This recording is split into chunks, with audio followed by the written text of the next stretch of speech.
ಲೇ ಶಿವಣ್ಣ ಚಿರತೆ ಬಗ್ಗೆ ಈಗ ಹೇಳ್ತಿದ್ರಲ್ಲಿ ಯಪ್ಪ ಚಿರತೆನೇ ನಾನ್ ಕಣಕ ಚಿರತೆ ಅಲ್ಲ ಯಾಕೆ ಹಿಂಗೆ ಎದ್ರಕಂತ ಇದ್ದೀರಾ? ಈ ಅಂಜನ ನೀನೇನು ಚಿರತೆ ಅಂತ ಎದ್ರಕೊಂಡ್ವಲ್ಲೋ? ಇಲ್ಲ ಇಲ್ಲೇ ಗಿಡದ ಬಡ್ಡೆಲಿ ಎಂದ ಕಳೆ ಹುಟ್ಟಿದ್ವು ಎಲ್ಲ ಕೊಚ್ಚಾಗ್ತಾ ಇದ್ದೆ. ಏನಕ್ಕ ಚಿರತೆ ಪರಸೆ ಅಂತ ಇದ್ದೀರಾ? ಚಿರತೆ ನೋಡಿರಾ? ಇಲ್ಲ ಕಣ್ಣ, ನೀನ್ ಸೌಂಡ್ ಮಾಡ್ತಿದ್ದಲ್ಲ ಅದಕ್ಕೆ ಭಯ ಆಯ್ತು. ಏನೋ ಬುಕ್ ಎಲ್ಲ ಹಿಡ್ಕೊಂಡೆಲ್ಲ ಹೊಂಟಿದ್ದೀರಾ? ಅದೇ ನಾವು ವಾರ ಝೂಗ್ ಹೋಗ್ತಿದ್ವಲ್ಲ, ಯೂತ್ ಕ್ಲಬ್ ಅಂತ ಮಾಡ್ತಾರಲ್ಲ, ಅಲ್ಲಿ ನಮ್ಗೆ ಒಂದು ಪ್ರಾಜೆಕ್ಟ್ ಕೊಟ್ಟಿದ್ರು, ಮಾನವ ಮತ್ತು ಪ್ರಾಣಿ ಸಂಘರ್ಷ ಅಂತ. ಅದ್ರ ಬಗ್ಗೆ ನಾವು ಸರ್ವೆ ಮಾಡ್ತಾ ಇದ್ವಿ. ಮಾನವ ಮತ್ತು ಪ್ರಾಣಿ ಸಂಘರ್ಷನ ಹಂಗಂದ್ರೆ ಏನಕ್ಕ?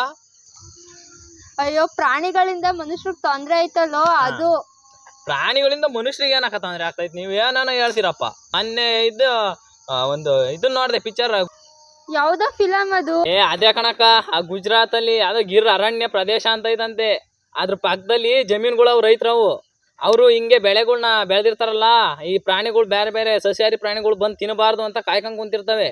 ಅದೇ ಆ ಪ್ರಾಣಿಗಳನ್ನ ಬೇಟೆ ಆಡಕ್ಕೆ ಅಂತ ಈ ಸಿಂಹಗಳು ಬರ್ತಾವಲ್ಲ, ಅವ್ರ ಪಕ್ಕನೇ ಇರ್ತಾವಪ್ಪ, ಅವು ಏನು ಮಾಡೋದೇ ಇಲ್ಲ ಅವ್ರಿಗೆ. ಅದೇ ನಮಗೂ ಡೌಟ್ ಬಂದಿದ್ದು. ನಾವು ಇಲ್ಲಿ ಚಿರತೆ ಎಲ್ಲ ಕುರಿಗಳನ್ನ ಗಿರ್ದಿತ್ತಲ್ಲ, ಅದಕ್ಕೆ ನಾವು ಜನಗಳು ಏನಂತಾರೆ ಅಂತನ ಅವ್ರ ಹತ್ರನೂ ಹೋಗಿ ಸರ್ವೆ ಮಾಡ್ತಾ ಇದ್ವಿ. ನಂಗೂ ಅದೇ ಡೌಟ್ ಕಣಕ್ಕ, ನಮ್ಮ ಕಡೆಗೆ ಚಿರತೆ ಯಾವಾಗ ಬಂದ್ವು? ಚಿರತೆ ಅವಳಿ ಯಾವಾಗಿಂದ ಸ್ಟಾರ್ಟ್ ಆಯ್ತು ಅಂದ್ರೆ 8-9 ವರ್ಷದಿಂದ ಈಚೆಗೆ. ಕುರಿಗಳನ್ನ ಚಿರತೆ ಹಿಡ್ಕೊಂಡು ಹೋಗ್ತವೆ ಅಂತಾರೆ. ಹೆಂಗ್ ಹಿಡ್ಕೊಂಡು ಹೋಗ್ತವೆ? ಈ ಕುರಿ ಕಾಯರು ಅಲ್ಲೇ ಇರಲ್ವಾ?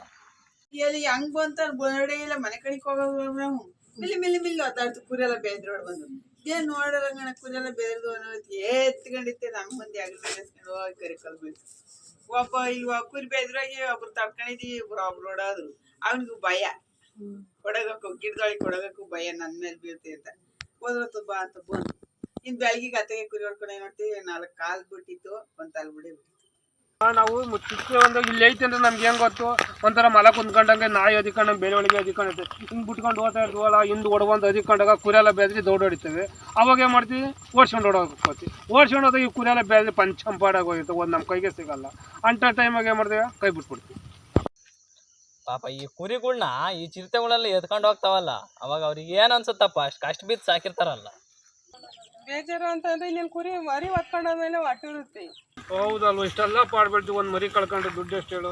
1 ವರ್ಷಕ್ಕೆ ಕೂಲಿ ಒಂದು ಮರಿ ಹೋಯ್ತು ಅಂದ್ರೆ 5-6 ಸಾವಿರ ರೂಪಾಯಿ ಲಾಸ್. ಈ ಚಿರತೆ ಕುರಿನ ತಿನ್ನುತ್ತಲ್ಲ, ಪಾಪ ಅವ್ರಿಗೆ ಲಾಸ್ ಆಗುತ್ತಲ್ಲ, ಏನಾದ್ರು ಪರಿಹಾರ ಸಿಗಲ್ವಾ? ಇಲ್ಲ ಕಣೋ ಅಂಜನ, ಅವ್ರಿಗೆ ಪರಿಹಾರನೇ ಸಿಗ್ತಾ ಇಲ್ಲ. ಈ ಪರಿಹಾರ ಸರ್ಕಾರದಿಂದ ಕೊಡ್ತಾರಲ್ಲ, ಯಾಕೆ ಸಿಗಲ್ಲ? ಅಯ್ಯೋ, ಅದಕ್ಕೆ ಎಷ್ಟೊಂಥರ ಕಂಡೀಷನ್ ಐತೆ ಗೊತ್ತಾ? ಪರಿಹಾರ ಕೇಳೋಕ್ಕೆ 108 ಕೇಳ್ತಾರೆ. ಚಿರತೆ ತಿಂದ್ಬಿಟ್ಟದೆ, ಈಗ ಡಾಕ್ಟ್ರ್ ಕರ್ಸಿರೆ, ಡಾಕ್ಟ್ರ್ ಆ ಹಳ್ಳಿಲಿದ್ದೀವಿ ಈ ಹಳ್ಳಿಲಿದ್ದೀವಿ ಅಂತ ಹೇಳ್ತಾರೆ. ಅಂದ್ರೆ ವಾಸನೆ ಬರ್ತದೆ, ಡಾಕ್ಟ್ರ್ ಬಂದಿರಲ್ಲ. ಕೆಲವು ಸಲ ಚಿರತೆ ಹೊತ್ಕೊಂಡೋದ್ ಬಾಡಿನೇ ಸಿಗಲ್ಲ. ಅರಣ್ಯ ಇಲಾಖೆ ಬಂದು 10 ಗ್ರಾಮಸ್ಥರು ಸಾಕ್ಷಿ ಕೊಡು ಅಂದ್ರೆ ನಾವು ಮಾಡ್ಬಲ್ರ ಅಷ್ಟೇ. ಅಲ್ಲ, ನೀವು ಸರ್ವೆ ಮಾಡ್ತಾ ಇದ್ದೀರಲ್ಲ, ಸರ್ವೆ ಮಾಡಿ ಏನ್ ಮಾಡ್ತೀರ ನೀವು? ನಾವು ಇಷ್ಟೆಲ್ಲ ಆಗ್ತಿರೋದಕ್ಕೆ ಜನಗಳನ್ನೆಲ್ಲ ಅನಿಸಿಕೆ ಕೇಳಿ ಒಂದು ಅರ್ಜಿ ಬರ್ದಿ ಅದನ್ನ ಅರಣ್ಯ ಇಲಾಖೆಗೆ ಕೊಡ್ಬೇಕು ಅಂತ ಅನ್ಕೊಂಡಿದೀವಿ. ಆಯ್ತು, ಹಂಗಾರೆ ಅರ್ಜಿ ಕೊಡೋದೇ ಹೇಳಕ್ಕ ನಾನು ಬರ್ತೀನಿ. ಸರಿ ಕಣ, ಹೇಳ್ತೀನಿ.